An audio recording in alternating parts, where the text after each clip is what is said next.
세상에 공짜가 어디 있냐는 말 우리는 참 자주 듣고 또 하곤 합니다.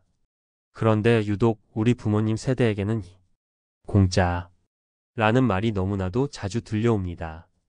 공짜 온천 관광, 공짜 효도 잔치, 공짜 사은품. 왜 이런 제안들은 우리나 우리 자녀들이 아닌 유독 부모님들께만 향하는 걸까요? 그 친절한 미소 뒤에 300만 원짜리 영수증과 평생의 상처가 숨어 있다는 사실을 우리는 너무 늦게 알아채곤 합니다.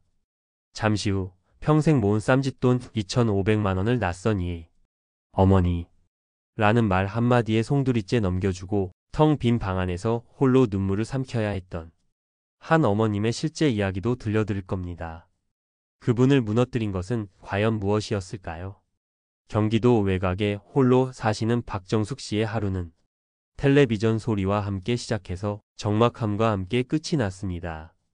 자식들은 다들 바쁘게 제 살기를 찾아 떠났고 적적한 마음을 달래주는 건 가끔 걸려오는 안부 전화가 전부였죠. 그러던 어느 날 아주 낭낭하고 친절한 목소리에 전화 한 통이 걸려왔습니다. 어머니, 저희가 좋은 곳으로 바람도 쐬어드리고 맛있는 식사도 대접하는 효도 관광을 보내드리는데 자리 하나가 남아서 특별히 연락드렸어요. 물론 전부 공짜고요. 공짜. 라는 말에 잠시 망설였지만 사람 구경이라도 하고 오자. 는 생각에 박정숙 씨는 난생 처음 효도 관광이라는 것에 따라 나서게 됩니다. 버스 안은 박정숙 씨와 비슷한 연배의 어르신들로 가득했고 분위기는 화기애애했습니다. 맛있는 밥 한 끼에 관광은 아니었지만 넓은 강당 같은 곳에서 구성진 트로트 음악과 함께 웃고 떠드는 시간이 마냥 즐거웠습니다. 작은 비누나 화장지 같은 사은품을 나눠주던 젊은 총각은 유독 박정숙 씨에게 살갑게 굴었습니다. 어머니, 어깨가 많이 뭉치셨네요. 라며 어깨를 주물러주고 쉬는 시간마다 다가와 물 한 잔을 건네며 말동무가 되어 주었습니다. 며칠 뒤부터는 매일 아침 어머니, 간밤에 잘 주무셨어요? 라는 안부 전화까지 걸려왔습니다. 자식들에게도 받아보지 못했던 따뜻한 관심에 박정숙 씨의 마음은 조금씩 녹아내리고 있었습니다. 문제는 그 다음부터였습니다. 그 총각은 어느 날 아주 심각한 표정으로 박정숙 씨의 손을 잡았습니다. 어머니, 사실은 제가 이번에 실적을 꼭 채워야 진급을 할 수 있는데 정말 좋은 건강식품이 나왔거든요.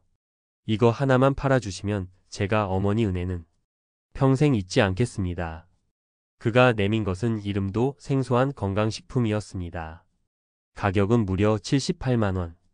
시장에서 파는 비슷한 제품이 10만 원도 채 하지 않는다는 것을 어렴풋이 알고 있었지만 아들 같다는 생각, 나 하나 때문에 저 젊은이가 곤란해지면 안 된다는 마음에 박정숙 씨는 결국 지갑을 열고 말았습니다.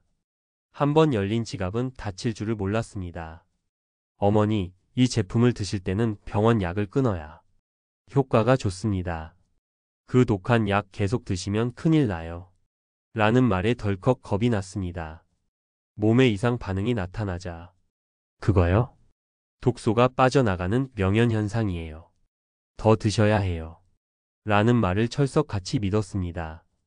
결국 박정숙 씨는 얼마 되지 않는 노후 자금 300만 원을 전부 쏟아부은 뒤에야 정신을 차렸습니다. 더 이상 살 돈이 없다고 하자 그토록 살갑던 총각의 목소리는 차갑게 변했고 전화는 끊겼습니다. 그들이 말했던 홍보관 사무실은 며칠 뒤 흔적도 없이 사라졌습니다. 남은 것은 효과도 없는 건강식품 몇 통과 사람에게 받은 깊은 상처뿐이었습니다. 여러분이라면 이 상황에서 어떻게 하셨을 것 같나요? 박정숙 씨가 유별나게 순진해서 당한 걸까요? 자, 지금까지 우리는 박정숙 씨의 안타까운 사연을 살펴봤습니다. 하지만 지금부터가 진짜 중요합니다. 이것은 한 개인의 실수가 아니라 우리 사회의 가장 약한 부분을 파고드는 치밀하게 설계된 범죄 산업에 민낯이기 때문입니다.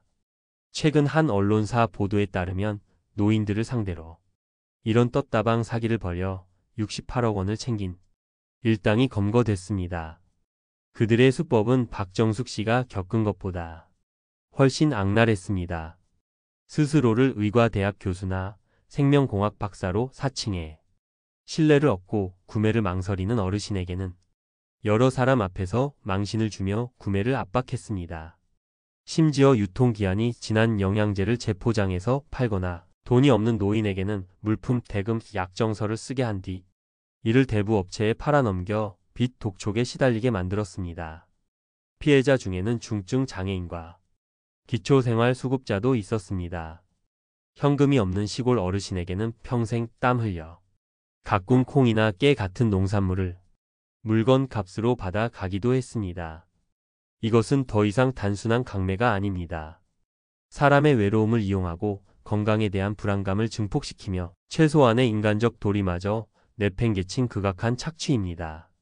그렇다면 우리는, 그리고 우리의 소중한 부모님은 어떻게 이 거대한 덫을 피할 수 있을까요? 거창한 방법이 필요한 것이 아닙니다. 아주 간단하고 명확한 몇 가지 원칙만 기억하면 됩니다.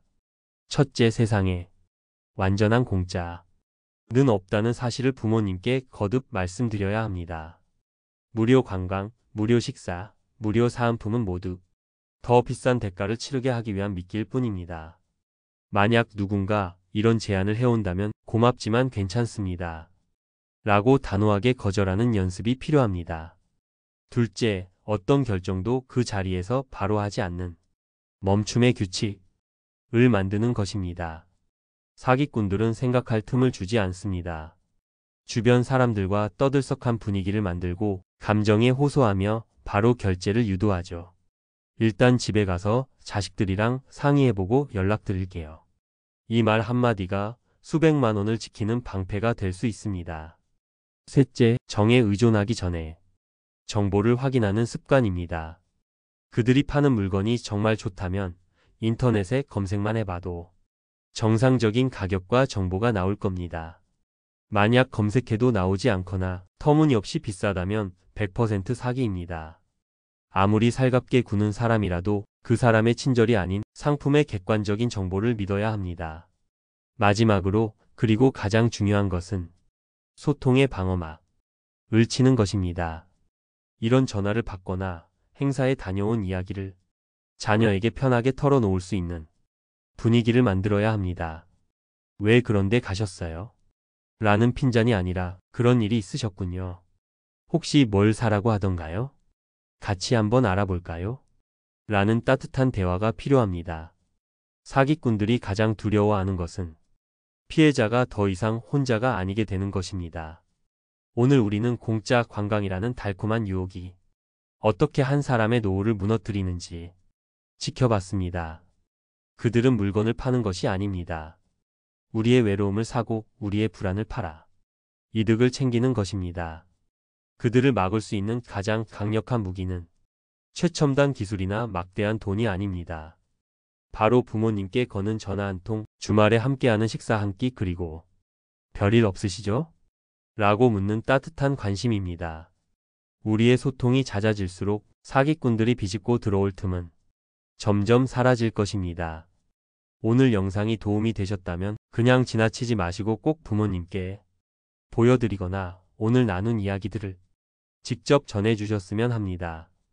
비슷한 경험이 있으시거나 더 좋은 예방법을 알고 계신다면 댓글로 지혜를 나눠주세요. 여러분의 소중한 경험 하나하나가 우리 모두의 가정을 지키는데 큰 힘이 될 것입니다.